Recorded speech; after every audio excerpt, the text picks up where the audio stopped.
d'être complet dans notre information, on vous propose de suivre une gastroscopie complète. La gastroscopie, le principe, c'est de rentrer dans le nez du cheval avec une caméra qui est au bout d'un très très long tube. Et donc, c'est un vidéoendoscope. Donc, on voit sur l'écran ce qui se passe à l'intérieur du cheval. Et donc, on va aller voir dans l'estomac, la muqueuse de l'estomac. Il y a deux parties, une glandulaire, une non glandulaire, et voir un petit peu où se trouvent les ulcères par rapport à ça. Donc, ça, c'est l'écran. Il y a l'endoscope qui est ici. Donc on peut regarder.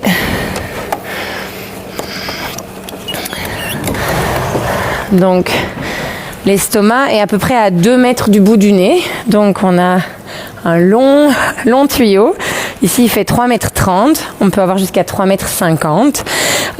Et il nous faut le mètre 50, mètre 30 de plus parce qu'on va faire le tour dans l'estomac pour aller voir vraiment les 360 degrés de l'estomac. Et donc ici au bout, on a la caméra, vraiment juste ici, avec la lumière. Donc on voit sur l'écran, voilà, la petite caméra. Donc c'est un tuyau tout doux, tout fin, qui va rentrer par la narine du cheval. Et puis il va devoir nous avaler. Et on descend l'œsophage jusque dans l'estomac. Salut mon chéri. Oh, t'es pas de bonne humeur. Hein? T'as faim? Voilà, viens là, oui. Ok, doucement. Voilà, viens. Doucement. Alors, ils sont jamais de très bonne humeur quand on vient pour une gastroscopie parce qu'on doit les mettre à jeun 12 heures auparavant. Donc, ça n'aide pas à être de bonne humeur le matin quand on a faim et qu'on est un cheval. Voilà. Donc on fait toujours un examen complet du cheval pour s'assurer, parce que ça doit être fait avec une petite tranquillisation. Donc il faut au moins faire un bon examen général, un bon examen, une bonne auscultation cardiaque pour s'assurer qu'on peut tranquilliser l'animal. Oui, je sais, t'es de mauvaise humeur. Donc à jeun, ça veut dire pas de paille, pas de foin, pas de grains, pas d'herbe. Donc vraiment rien à manger depuis hier soir. Donc ça fait long. Des copeaux ou les mettre dans un paddock en terre, en sable ou sur tapis de caoutchouc, mais en tout cas ou sur paille mais avec un panier. Ça fonctionne aussi. Mais en tout cas, rien qui pourrait rentrer dans l'estomac. Sinon, ça va nous empêcher de voir, de visualiser ce qu'on doit voir.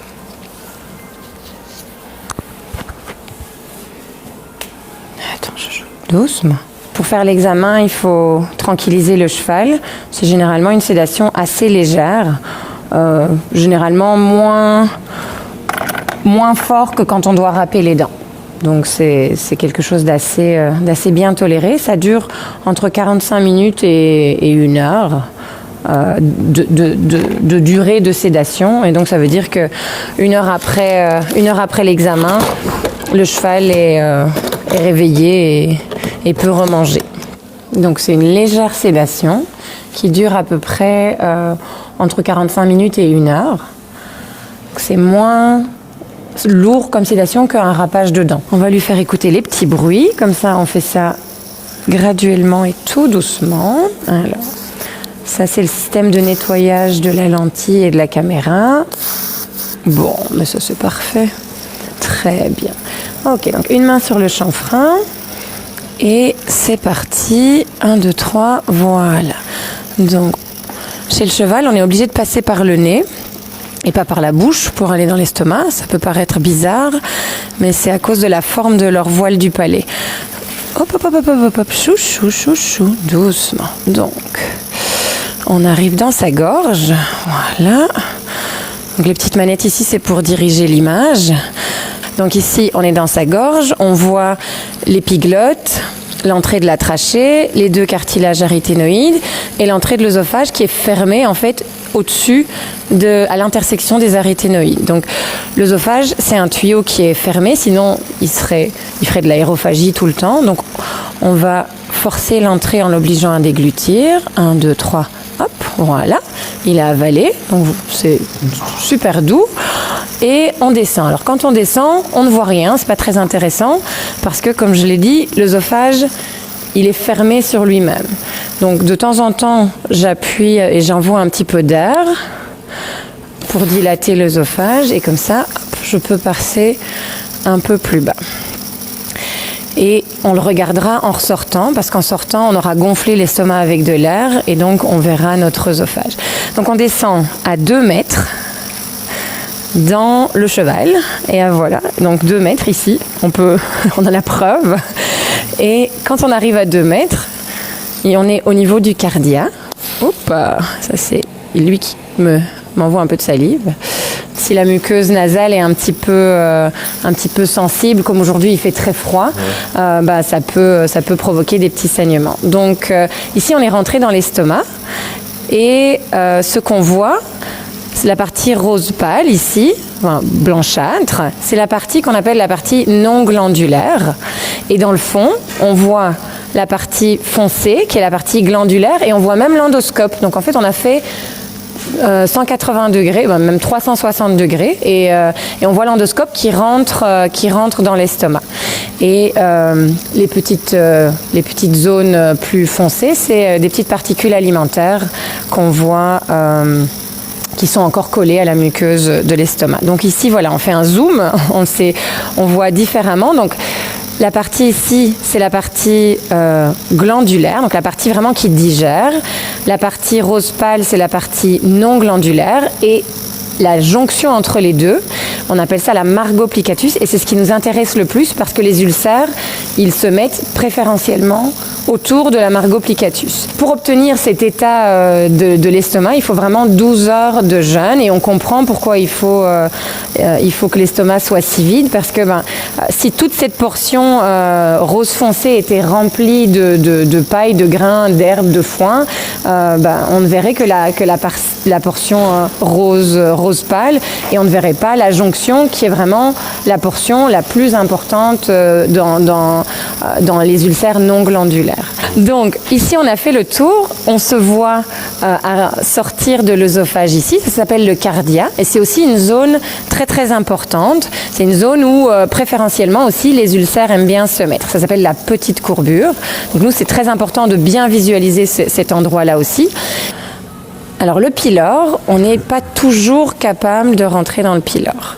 D'abord, il y a des très grands chevaux, et donc ici on est déjà rentré à 2,30 mètres à l'intérieur de l'estomac.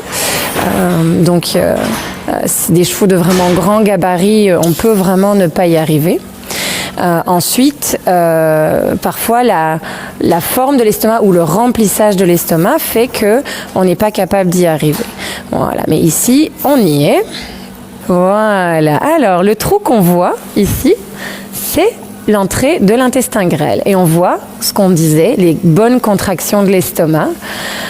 Donc pour simplifier les choses, le pylore, c'est un peu le sas entre l'estomac et l'entrée de l'intestin. C'est vraiment la sortie de l'estomac. C'est aussi l'endroit de l'estomac qui est le plus acide. Et du coup, c'est un endroit où on peut vraiment avoir des ulcères, et des ulcères qui sont généralement très très douloureux, parce que c'est tout le temps sous l'acidité, et donc c'est un peu comme si on avait une croûte qu'on grattait en permanence. Et c'est une zone sous pression. Pas sous pression, mais vraiment soumise à des agents chimiques. Enfin, c'est de l'acide chlorhydrique. Donc, on a un pH à ce niveau-là qui est en bas de 4, alors qu'un pH normal, c'est 7,5. Donc, c'est vraiment très, très, très, très acide. C'est le but aussi, mais ça veut dire que dès qu'il y a une plaie à cet endroit-là, c'est une plaie qui va pas cicatriser par elle-même. Et donc, c'est vraiment des choses qui vont s'auto-entretenir à cause de l'acidité. Et c'est très douloureux. Et c'est extrêmement douloureux. Alors après, la manifestation de cette douleur est très différente d'un cheval à l'autre. Ça peut être un cheval qui est moins performant et qui travaille moins bien ou qui refuse de sauter, jusqu'au cheval qui se met carrément sur le dos coincé dans son box à chaque fois qu'il mange. On voit que la muqueuse est bien lisse, donc, ce qu'on voit qu'il y a des petits morceaux de nourriture, ce sont des copeaux en passant. Hein. Donc, mais on voit que voilà, on voit que c'est boursouflé, donc on voit comme des piliers, c'est les piliers musculaires, et les ulcères, ils aiment bien se mettre sur ces piliers-là. Si on voyait un ulcère, on aurait une zone plus rouge ou creusée avec de la fibrine. La fibrine, c'est blanchâtre dessus, ou carrément sanguinolente. On peut avoir vraiment de tout. Ici, on voit que c'est complètement lisse, complètement uniforme, que ça se contracte bien.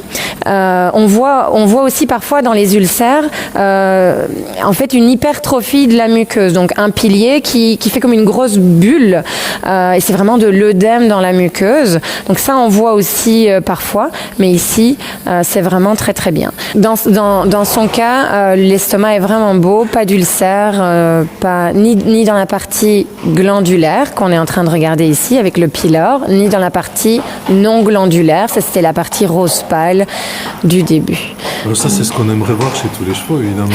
C'est vraiment ce qu'on aimerait voir chez tous les chevaux. Malheureusement, les ulcères gastriques sont très très fréquents chez le cheval. Selon le type d'activité, on peut aller jusqu'à plus de 90% des chevaux dans une écurie qui présentent des ulcères gastriques. C'est un examen qui est très très peu invasif en fait. Il y a l'anesthésie, la sédation qui est vraiment très légère, et c'est vrai que quand on passe au niveau du nez, ça chatouille, donc c'est quelques minutes, quelques secondes de désagrément, mais généralement une fois qu'on a passé les 10 premiers centimètres, l'inconfort est vraiment très très fortement diminué. Les chevaux n'ont pas cette sensation d'avoir envie de vomir comme nous on a. Donc c'est aussi, ils font pas de réaction, de régurgitation. Voilà, on pourrait dire ça comme ça. Ils n'ont pas cette sensation-là, donc ça rend aussi l'examen facile. Oui, et confortable pour eux. Et de toute façon, dans la sédation, ça a aussi un petit côté antidouleur. Donc mettons qu'un cheval qui a vraiment beaucoup d'ulcères, il pourrait trouver ça inconfortable qu'on aille dans son estomac ou qu'on remplisse son estomac d'air, mais il y a de toute façon déjà cette partie antidouleur qu'on a administrée pour la sédation. Alors donc on va reculer et on va aller voir notre œsophage. Donc l'œsophage, on ne l'a pas vu en descendant. On peut aussi avoir des ulcères dans l'œsophage. C'est très rare, plus fréquent chez les poulains que chez les adultes, mais parfois ça arrive. Et alors ils se mettent vraiment dans la partie, vraiment la première portion, tout contre l'estomac.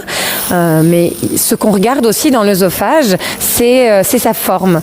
Parce que parfois, sans que ce soit ce qu'on cherche, on peut trouver des diverticules œsophagiens ou des problèmes de motricité de l'œsophage qui pourraient à long terme engendrer d'autres choses. Donc tant qu'à être là, on fait le tour complet. Donc ce qu'on voit, c'est que ça se contracte devant nous, et c'est exactement ce qu'on attend de l'œsophage. Donc c'est pas. Donc il emmène la nourriture vers l'estomac. Et ce sont des contractions vraiment échelonnées depuis l'entrée de la gorge jusqu'à l'estomac. Et donc là, en fait, en se contractant, il essaye de faire descendre l'endoscope, mais qui remonte. Mais on voit qu'il a une forme bien tubulaire, qu'il se ferme devant nous. Donc ça, c'est exactement ce qu'on attend. Voilà, hop. D'un œsophage en bonne santé. Donc si avec votre vétérinaire, vous suspectez que votre cheval pourrait avoir des ulcères gastriques, donc soit parce qu'il prend pas de poids, perd du poids, un problème de masse musculaire qui ne se développe pas, fait des coliques associées ou non au repas, mais qu'on ne peut pas expliquer par un déplacement ou quelque chose comme ça. Comportement. Du comportement, oui, tout à fait. Il y a beaucoup de juments qu'on qualifie de juments difficiles pendant les chaleurs, et en fait, elles ont juste mal à l'estomac. Et une fois qu'on règle le problème gastrique, tout d'un coup, ça redevient un cheval beaucoup plus calme et beaucoup plus serein. Allez, recule, mon grand. Voilà. Ok. Bon. C'est bien. Donc là, on laisse 1 heure se réveiller tranquillement. Réveillé dans 1 heure, et dans 1 heure, il peut enfin manger. Donc, il sera content. Donc ici, ce sont des images d'ulcères glandulaires. Donc on est de nouveau au niveau du pylore. On a ici donc, la sortie de l'estomac. L'orifice ici, c'est vraiment l'entrée du duodénum, de l'intestin grêle. Et on voit des plages ici, ici et ici. Donc on voit des zones d'ulcères. Donc ici, ici et ici. Donc on a vraiment des ulcères pyloriques très très très très très sévères, et on a toutes les formes en fait. Donc on a à la fois des ulcères vraiment dans le plan de la muqueuse, mais on a ce qu'on appelle des ulcères hypertrophiques, ou moi j'appelle ça des ulcères bulleux, parce que ça fait vraiment des bulles. Et on sait que la sévérité des ulcères, la forme des ulcères va pas nécessairement répondre de la même façon. Donc le fait de visualiser les lésions nous permet vraiment de mettre en place une thérapie la plus taillée sur mesure pour le cheval. On voit aussi que ici c'est pas ulcéré, mais c'est érodé, mais on voit que clairement il y a plusieurs endroits de la muqueuse qui ne sont pas normales, et on voit une petite partie de la portion non glandulaire de la petite courbure, et on voit que toutes ces zones-ci, ce sont des ulcères de la portion non glandulaire. Donc ce cheval-ci avait vraiment des ulcères extrêmement sévères.